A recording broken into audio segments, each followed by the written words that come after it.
Well, the Royal Manitoba Theatre Centre will be looking for a new executive director next season. Camilla Holland has held that role for the past 13 years, but today the Royal MTC is announcing her departure, and she joins us now by Zoom. Good morning, Camilla.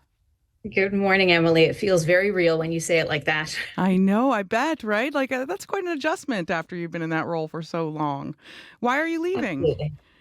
Well, I think first of all, these jobs are positions that the board hires on contract, and so there was a moment when I signed my last contract, and I thought, this might be a really good time for the organization to look for new leadership. I think you need to shake up the executive chef in a kitchen occasionally, and so I think in this case it felt like the right time for me personally and the right time for the organization. I've had an extraordinary 13 years, nothing but bangers, but it's just a good time for me to look for a different mountain to climb. Hmm. So, what was it like working at Royal MTC? I'm sure a lot of people, have thought about having a job like yours. What was it like? Well, the job is an extraordinary one, and part of that is the partnership you have with artistic directors. So I had the great benefit of joining 13 years ago and coming in with Stephen Shipper, who was the artistic director for a long time. He's our artistic director emeritus now. And then I got to do an artistic director transition, which is a really quite wonderful and glorious thing to be part of as a team member. And then I got to go through COVID, which was less glorious and slightly more challenging with that extended intermission. So there's been some really, really extraordinary highlights, but really you're holding the organization for the future of the community, and you're holding it for the benefit of the community. And those are important and wonderful things to do. And you touched on some of the bangers during your run, your 13-year run. What do you take away from all the productions that have been put on by the Royal MTC in your time? I mean, I'm always in awe of the talent on our stage. Like, let's be clear, these are incredible artists and craftspeople and creative people who are making magic for audiences. And I feel so lucky to give them the resources and the time and the opportunity they deserve. And that's really my role, is to make sure that they're in a safe and happy space when they're creating, and then to bring an audience to make that magic happen, which we know does when you're live. But everybody always wants to ask what your favorite productions are. And it's a bit like choosing your favorite child. You have one, to be clear. You're just not prepared to say it out loud. There's been incredible standout productions over the years, and I know audience members always have their own favorites. But I'm going to shout out always the future production. The great thing about theater is there's always something coming around the corner, and we have some amazing plays coming up in the rest of the season that I think if people are curious, they should come and check out. Oh, but you must be able to name a few of your favorits. I mean, you've had I'll, like The Color I'll, I'll, Purple, The I'll, Three Musketeers, like so yeah. many big names. Tell us, Yes, I'll put two on the table. So I will say, under Stephen Shipper, Billy Elliot, we were one of the first Canadian regional theaters to do that show. It was an extraordinary partnership. We built two Billies. We trained these incredible dancers to do the ballet and the tap and the boxing and the singing they needed to, in partnership with the Royal Winnipeg Ballet School. That whole show was just a love letter to Winnipeg and the talent that is here. And under Kelly's tenure, The Secret to Good Tea by Rosanna Deerchild last season was an unbelievable high point.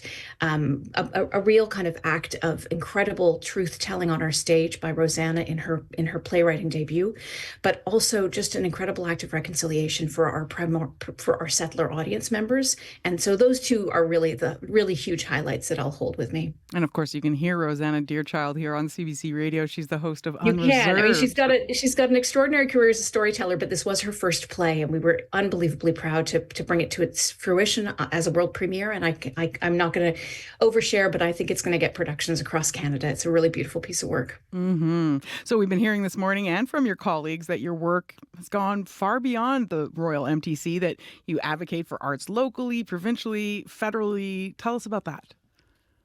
Yeah, one of the great joys of being in these roles is that you get to do kind of big picture thinking with the sector. And so I've been really fortunate to do advocacy work with a number of organizations, but I'm probably most proud of my work with Manitobans for the Arts. I was one of the founding board members. It's an organization that really is trying to advance the sector in the general way in this beautiful province that we love. And I think, proudest moment there was during the pandemic, which was really just this unbelievably disruptive time for performing and visual arts and cultural organizations, we were able to advocate very strongly to the provincial government at the time to invest in our recovery. And so I'm really proud of those funds and really proud of the province stepping up when it needed to make sure that organizations that were here pre-pandemic have survived through that time. Yeah, you mentioned the long intermission of the pandemic, and how did you navigate that? As the director, like, were you able to keep things going in some way? Yeah, I mean, let's be clear, it's always a team effort, and I work with an incredible board of trustees, of volunteers, and incredible paid staff as well. We made really strategic and heartbreaking choices. We did an awful lot of canceling. I've been a producer of work all my life, and it was the most unproducing I'd ever done, kind of collapsing and changing what we were doing to try and meet the requirements and the needs. I think some great shoots came up through that time, including the incredible support of Manitobans. We saw a record number of donations. We saw record numbers of support in that time. But it's really good to get people back in live and our audience sitting cheek to cheek. We're so thrilled that we are here to engage in that act of imagining to get together and live again. And before you go, Camilla, what's next for you? Well, I have a mentor who says it's really great once in a while to jump out a plane without a parachute. So I don't know what's next, but as I'm saying to everybody who will listen, open for opportunities, 2 university kids on the payroll, and very much keen to try and find a way to stay in Winnipeg. I love this community. I love this city, and I'd love to be a patron and a supporter of the arts for years to come. So stay tuned. Thank you. Thank you, Camilla. Camilla Holland is the outgoing executive director of the Royal Manitoba Theatre Centre. The MTC is starting the search for a new executive director today. Thank you for watching the CBC Manitoba YouTube channel. Don't forget to like and subscribe. For the latest breaking news and top stories, download the CBC News app.